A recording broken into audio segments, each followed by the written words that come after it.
que soc més català que les anxoves de l'Escala.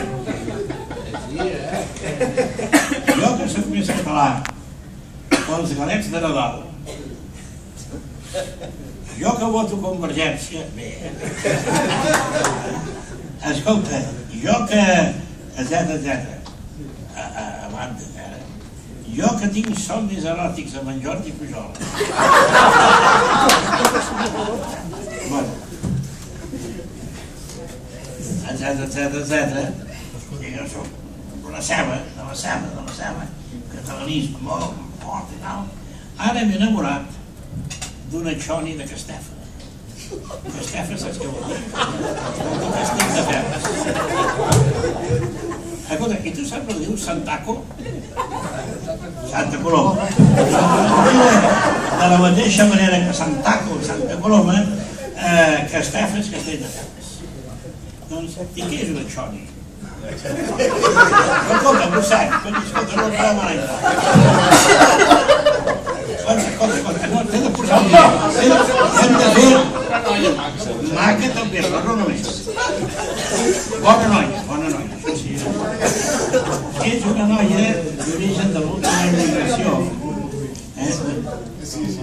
Què? Este Salèric aquí explicaria el que és la xoni. Una xoni és una noia que procedeix de l'última immigració. Recent, probablement, normalment que estem parlant, que segur que sap català perquè ha anat a l'escola, etc. En un procés d'integració a Catalunya. I aquest noi que és de la JNC, de la Joventut Nacionalista de Catalunya, i que té somnis eròtics amb en Jordi Pujol, i que és més català que els galets de Nadal, i que sempre va atabalat sentint les cançons d'en Llach, etc. S'ha enamorat d'una xoni de Castellà. O Jennifer, es diu Jennifer. Aquesta es diu Mai ni Montserrat, i la diu Jennifer. Bueno, i aleshores aquest dia el seu vehicle ho va fer que li vaig anar a intervenir amb un discurs cèlebre que veig que tu no l'has seguit, no estàs al dia, però això no està. Doncs bé, vaig fer un discurs i no escolteu. Aleshores aquest deia, i jo ara, tu i jo, anirem al pont aeri. Què és el pont aeri? El pont aeri és una discoteca de Castefa.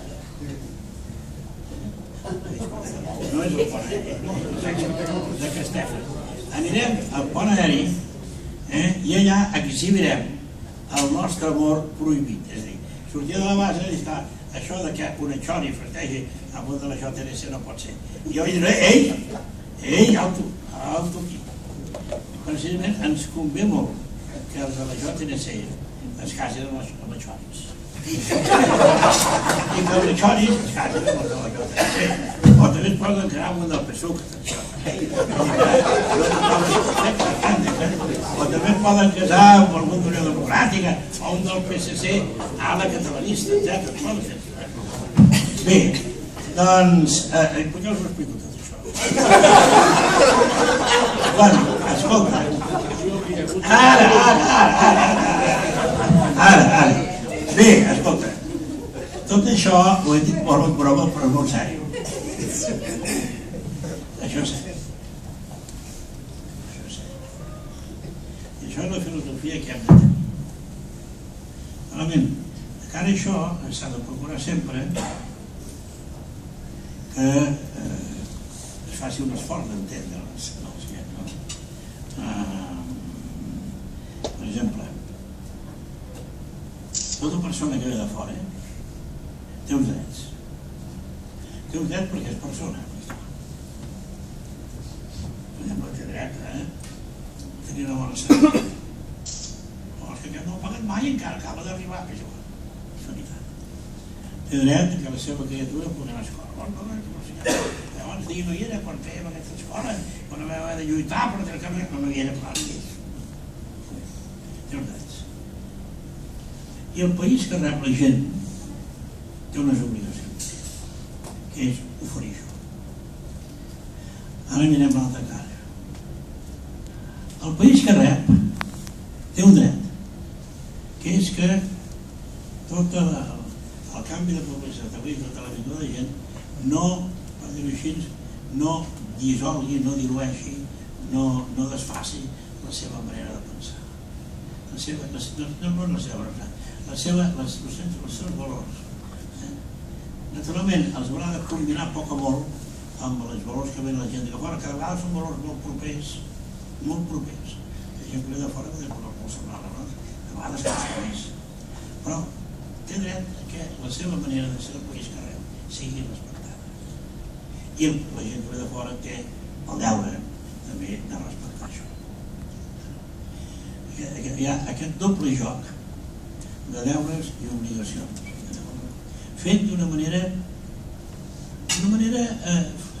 gradual, vull dir, barrejant-se la gent, això que deia, barrejant-se la gent, vull dir, d'una manera buscant elements al màxim possible d'elements de coordinació, fent que funcioni l'ascensor social. Ara tenim un problema, i és que l'ascensor social ara ens funciona malament. Durant 40 o 50 anys, o 60, l'ascensor social a Catalunya funciona bastant. O molt bé fins i tot. I ara en aquest moment no funciona.